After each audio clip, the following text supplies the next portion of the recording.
पाटलिपुत्र, आज का पटना, जो कभी मौर्य साम्राज्य की राजधानी था। गंगा नदी के किनारे बसा ये शहर इतिहास की किताबों में अपनी जगह रखता है।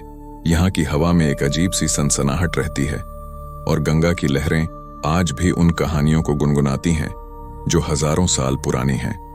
10 मई 2025 की सुबह थी। रुद्र प्रताप 35 साल का पुरातत्वविद अपनी टीम के साथ एक पुराने खंडहर में खुदाई कर रहा था। रुद्र दिल्ली का रहने वाला था और उसे बचपन से ही पुराने रहस्यों को सॉल्व करने का जुनून था। उसकी माँ कहती थी, रुद्र, तू इतिहास की किताबों में ही खोया रहता है, एक दिन तुझे कोई बड़ा खजाना मिलेगा। लेकिन रुद्र को नहीं पता था कि उसकी ये खोज उसे मौत के करीब ले जाएगी। रुद्र की टीम में 4 लोग थे।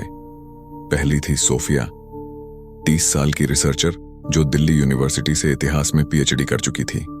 सोफिया रुद्र की पुरानी दोस्त थी और दोनों ने कई प्रोजेक्ट्स साथ में किए थे। दूसरा था अजय, 28 साल का फोटोग्राफर जो हर छोटी चीज को अपने कैमरे में कैद कर लेता था। अजय थोड़ा डरपोक था, लेकिन उसकी फोटोग्राफी स्किल्स कमाल की थीं। तीसरी थी माया, 32 साल की गाइड जो पाटलिपुत्र की गलियों और इतिहास को अच्छे से जानती थी। माया का कहना था कि पाटलिपुत्र की मिट्टी में कई राज दफन हैं। और चौथा था राजन, 40 साल का मजदूर जो अपनी मेहनत और हिम्मत के लिए जाना जाता था। सूरज की किरणें तेज थीं, लेकिन हवा में एक अजीब सी ठंडक थी। आसमान पर बादल छाए थे और गंगा की लहरें तेजी से बह रही थीं। रुद्र ने एक जगह पर खुदाई शुरू की जहां माया ने कुछ प्राचीन पत्थर देखे थे। माया ने कहा, रुद्र, ये पत्थर ये मौर्य काल के लगते हैं, शायद यहां कुछ बड़ा छुपा है। रुद्र ने मुस्कुराकर कहा, माया, अगर यहां कुछ बड़ा है तो हम उसे ढूंढ लेंगे। घंटों की मेहनत के बाद उन्हें एक मंदिर का प्रवेश द्वार मिला। मंदिर की दीवारें काले पत्थरों से बनी थीं और उन पर चंद्रगुप्त की मूर्तियां उकेरी हुई थीं। मूर्ति के हाथ में एक तलवार थी और उसके नीचे प्राचीन लिपि में लिखा था, जो मेरा खजाना छुएगा वो मर जाएगा। रुद्र की आंखें चमक उठीं। उसने कहा, ये चंद्रगुप्त का मंदिर है, शायद यहां उनका खजाना छुपा है। सोफिया ने कहा, रुद्र, ये शाप की बात डरावनी लगती है, हमें सावधान रहना होगा। लेकिन रुद्र ने कहा, सोफिया, ये एक ऐतिहासिक खोज है, हमें इसका सच जानना होगा। रुद्र ने टॉर्च जलाई और मंदिर के अंदर गया। मंदिर छोटा था, लेकिन उसकी दीवारें इतनी मजबूत थीं कि हजारों साल बाद भी खड़ी थीं। मंदिर का माहौल ठंडा और भारी था। हवा में एक अजीब सी गंध थी, जैसे सदियों पुराना खून यहां बहा हो। दीवारों पर नक्काशीदार चित्र थे जिनमें चंद्रगुप्त और चाणक्य की कहानियां दिखाई दे रही थीं। एक चित्र में चंद्रगुप्त नंद वंश के राजा को हरा रहा था, तो दूसरे में चाणक्य उसे सलाह दे रहे थे। बीच में एक पत्थर की मेज थी और उस पर एक प्राचीन पांडुलिपि थी।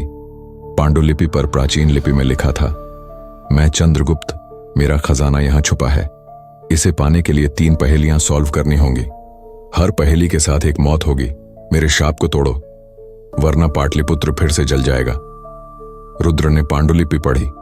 उसकी सांसें तेज हो गईं। उसने कहा, 3 पहेलियां और हर पहेली के साथ एक मौत, ये क्या मतलब है? अजय ने डरते हुए कहा, रुद्र, ये खतरनाक लगता है, हमें यहां से चले जाना चाहिए। लेकिन रुद्र ने कहा, नहीं अजय, हमें यह रहस्य सॉल्व करना होगा, पाटलिपुत्र को बचाना होगा। मंदिर की दीवारों पर 3 पहेलियां लिखी थीं। पहली पहेली थी, मेरे गुरु की बुद्धि ने मुझे राजा बनाया। उनकी पहली सलाह क्या थी? रुद्र ने सोचा, चंद्रगुप्त के गुरु यानी चाणक्य की पहली सलाह एकजुटता की बात थी। उसने मंदिर की एक दीवार पर चाणक्य की मूर्ति देखी।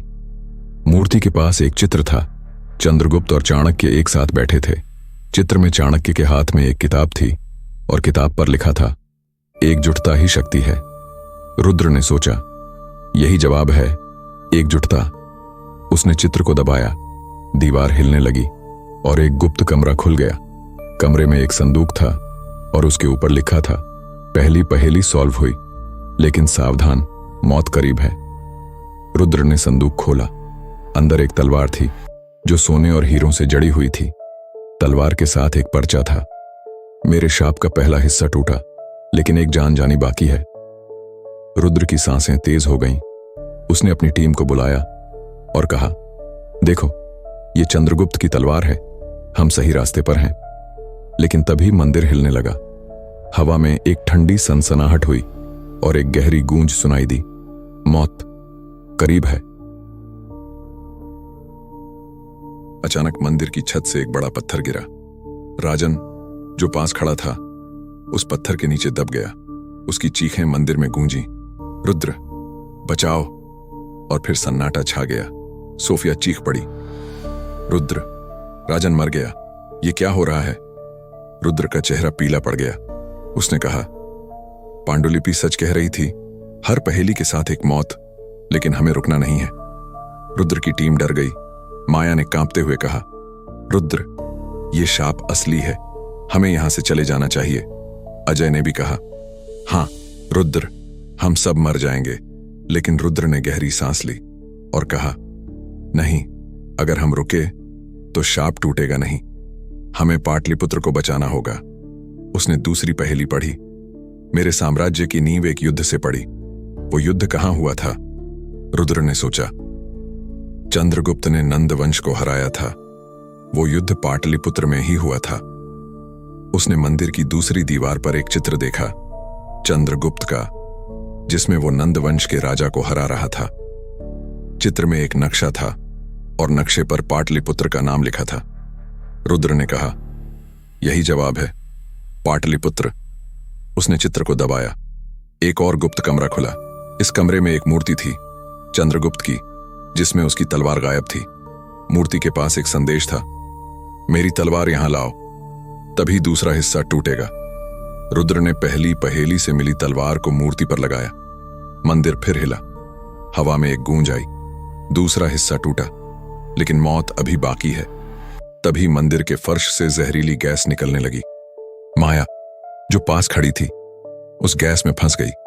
उसने चीखा, रुद्र, मेरी सांस रुक रही है। और उसकी सांसें रुक गईं। माया मर गई। अजय चीखा, रुद्र, एक और मौत, ये रुकना चाहिए। रुद्र का चेहरा पीला पड़ गया। उसने कहा, मुझे नहीं पता था कि ऐसा होगा, लेकिन अब रुकना ठीक नहीं। हमें तीसरी पहेली सॉल्व करनी होगी।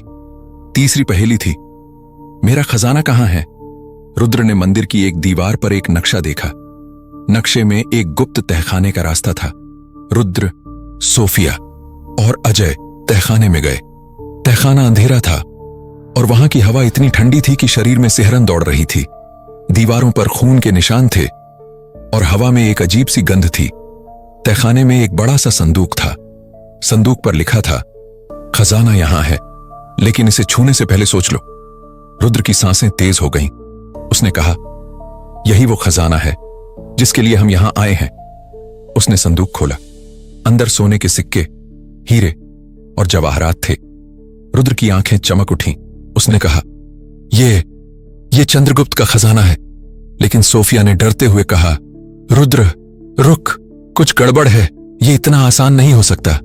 तभी तहखाना हिलने लगा। संदूक से एक काला साया निकला। साया लंबा था और उसकी आंखें लाल थीं। साये ने एक गहरी, डरावनी आवाज में कहा, रुद्र, तूने मेरा जाल देख लिया, मेरा खजाना यहां नहीं है। रुद्र डर गया। उसकी सांसें रुकने लगीं। उसने कांपते हुए कहा, जाल? तो असली खजाना कहां है? साये ने कहा, मैं चंद्रगुप्त, यह खजाना मेरे दुश्मनों को लुभाने के लिए था।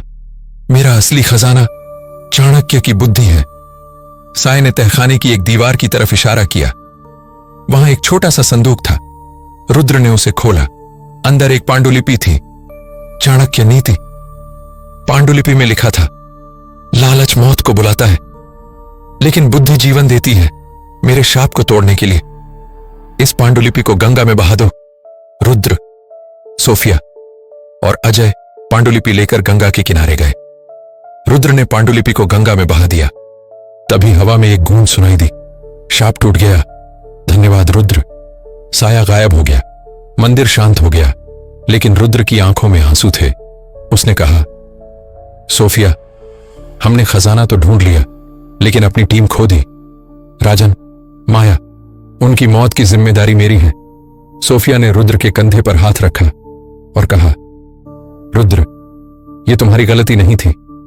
हम सब ने यह रिस्क लिया था, लेकिन अब पाटलिपुत्र सुरक्षित है। अजय ने कहा, हां, और चाणक्य की बुद्धि, यही असली खजाना था। रुद्र ने गंगा की लहरों को देखा। उसे ऐसा लगा जैसे लहरें चंद्रगुप्त की आत्मा की शांति की कहानी सुना रही हों। लेकिन लोग कहते हैं कि आज भी पाटलिपुत्र के उस मंदिर में रात को साए दिखते हैं और चंद्रगुप्त की आत्मा भटकती है। कुछ कहते हैं कि मंदिर की दीवारों से खून टपकता है और हवा में चीखें सुनाई देती हैं। दोस्तों, यह था चंद्रगुप्त का शापित खजाना और पाटलिपुत्र का अंतिम रहस्य। क्या आपको लगता है कि रुद्र को वो खजाना ढूंढना चाहिए था? क्या चाणक्य की बुद्धि ही असली खजाना थी? अपनी राय कमेंट में जरूर बताएं। और हां, अगर आपको ऐतिहासिक रहस्य पसंद है तो रहस्य कहानियां को लाइक करें, सब्सक्राइब करें और बेल आइकन दबाएं। तब तक सावधान रहें। नमस्ते।